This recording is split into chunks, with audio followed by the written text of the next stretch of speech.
Madame la vice-présidente, chers collègues. Merci beaucoup pour la présentation détaillée de ce nouveau régime d'intervention.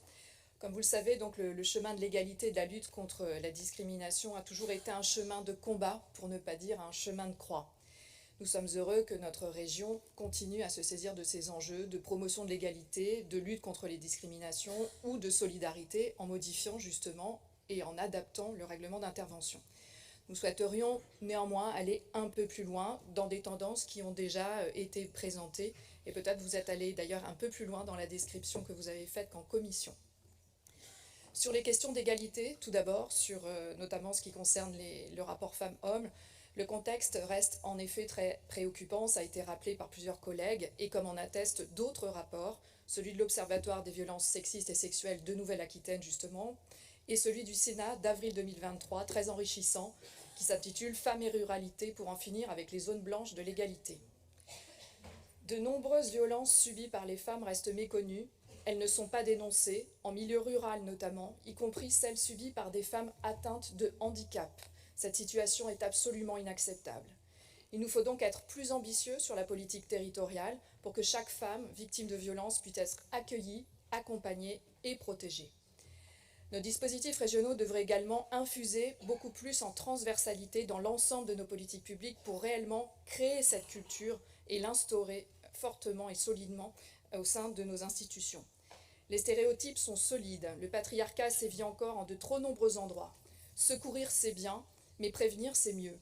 Nos lycées devraient sans doute être des lieux privilégiés d'une sensibilisation bien plus massive sur ces valeurs dans la durée.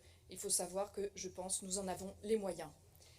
Sur le volet des solidarités, les inégalités ne cessent de s'aggraver et la paupérisation s'installe. Comment serait-il possible de prendre l'ensemble de ces problèmes en charge à budget constant? J'ai particulièrement en tête le soutien à nos jeunes et à nos étudiants, dont une majorité se trouve dans une situation de précarité alarmante. À Bordeaux-Montaigne, une récente étude, printemps 2023, montre que 91% des étudiants vivent avec un budget inférieur au seuil de pauvreté, à 940 € par mois, et un étudiant sur deux avec moins de 400 € par mois.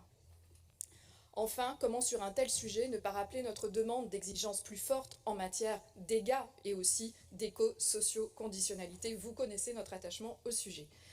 Le respect de l'égalité entre les femmes et les hommes, tout comme la lutte contre les discriminations, devrait, d'après notre groupe, constituer une ligne rouge qui conditionne nos arbitrages publics et nos subventions. Et c'est d'ailleurs une préoccupation du Haut Conseil à l'égalité.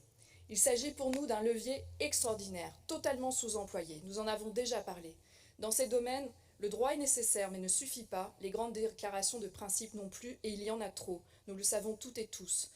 Chaque jour qui passe sans les instaurer est un jour perdu pour les femmes, pour celles et ceux qui subissent des discriminations et dont la vie bascule dans la souffrance de manière irréversible, dans une forme d'indifférence générale.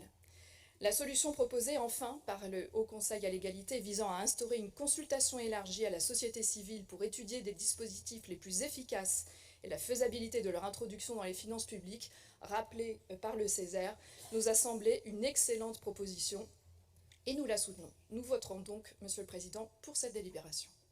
Merci. Pas d'autres interventions.